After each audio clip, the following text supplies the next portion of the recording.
5 peças de roupa do sumo sacerdote.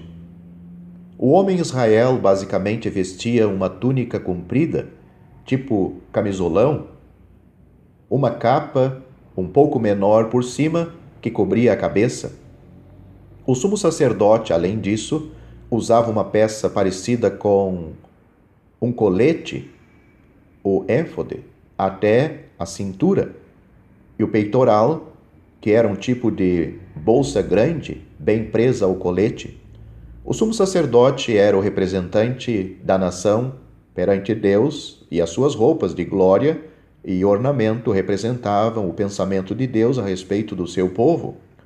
Desde a sua ressurreição, o Senhor Jesus Cristo exerceu no céu a função de representante do seu povo salvo por ele, e nós somos vistos a todo momento diante de Deus, em toda a beleza e perfeição da sua bendita pessoa.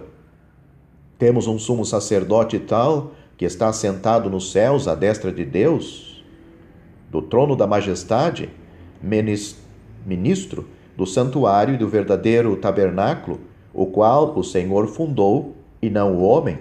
Hebreus capítulo 8, versículos 1 e 2.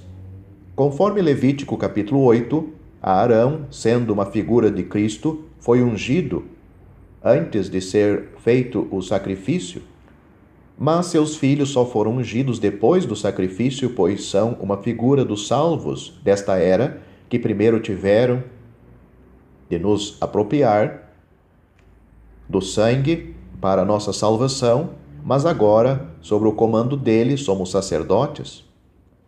Começaremos nossas considerações tendo por base Êxodo capítulo 28.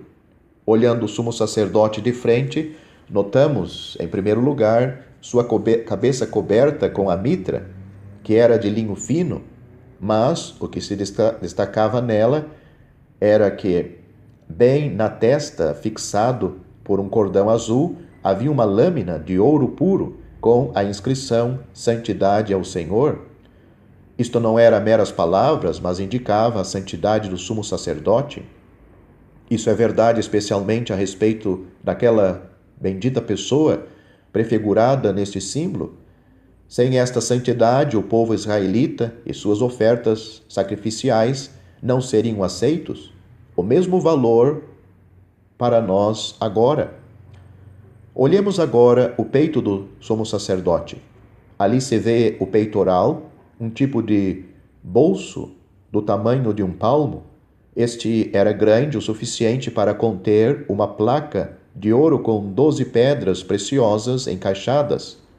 Eram 12 pedras diferentes e em cada uma delas estava gravado o nome de um dos filhos de Israel para recordação diante de Jeová. É interessante notar que foi ele próprio que decidiu quem seria representado pela pedra sárdio, por exemplo. Sem dúvida nenhuma, havia um brilho diferente em cada pedra exposta à luz do candelabro de ouro. No entanto, é só Deus que determinará a glória que cada um dos seus filhos e filhas refletirá. Cada um tem um brilho diferente, mas o mais importante é que cada nome fica no peito do nosso sumo sacerdote, isto é, no seu coração, onde é levado até a presença de Deus continuamente. Você, querido crente, é que está representado hoje e em todos os momentos da sua peregrinação neste mundo hostil, no brilho de uma daquelas pedras no santuário celestial. Isto não é pouca coisa? Redobremos nossa dedicação ao nosso Deus e Salvador, que tanto nos preza. Somos vistos no coração amado. Mas havia ainda algo importantíssimo naquele bolso chamado peitoral. O Urim e Tumim pode ser comparado com o Alfa e o Ômega do Novo Testamento, visto que a palavra Urim começa com a primeira letra e a palavra Tumim com a última letra do alfabeto da língua hebraica.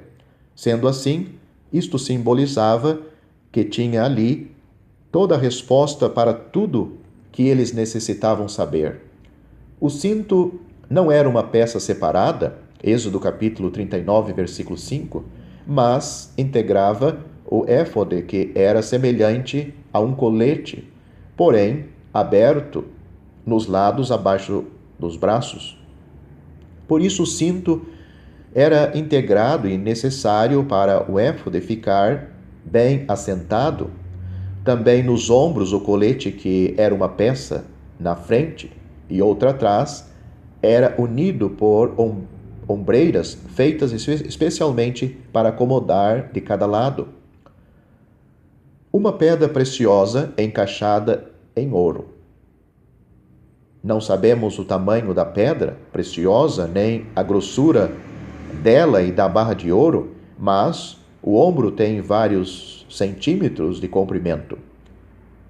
Que riqueza havia apenas nos ombros do sumo sacerdote? Que brilho havia ao entrar ele no santuário? Mas isto não é tudo.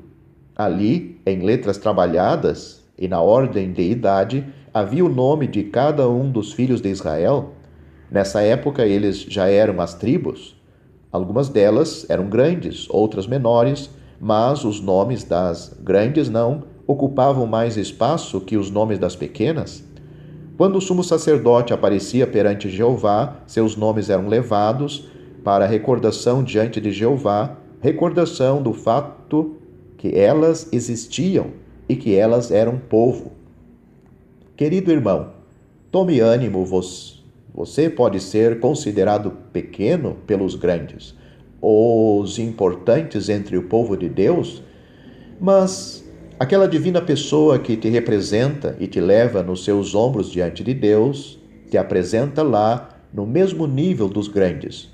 Teu nome brilha lá, por isso esforça-te para corresponder à apreciação que Deus tem por ti, sem olhar o que teus irmãos pensam de ti aqui.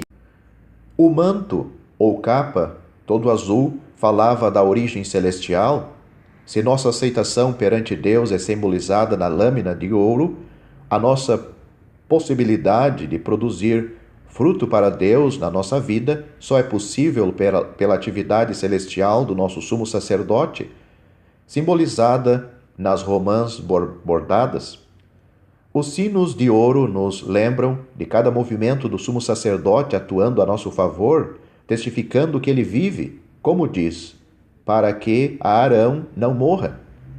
Por último, é só visível porque era mais comprido que o manto ou capa, havia a túnica, justa ao corpo, feita de linho, falando da justiça perfeita de Cristo, que o capacita diante de Deus como representante do seu povo.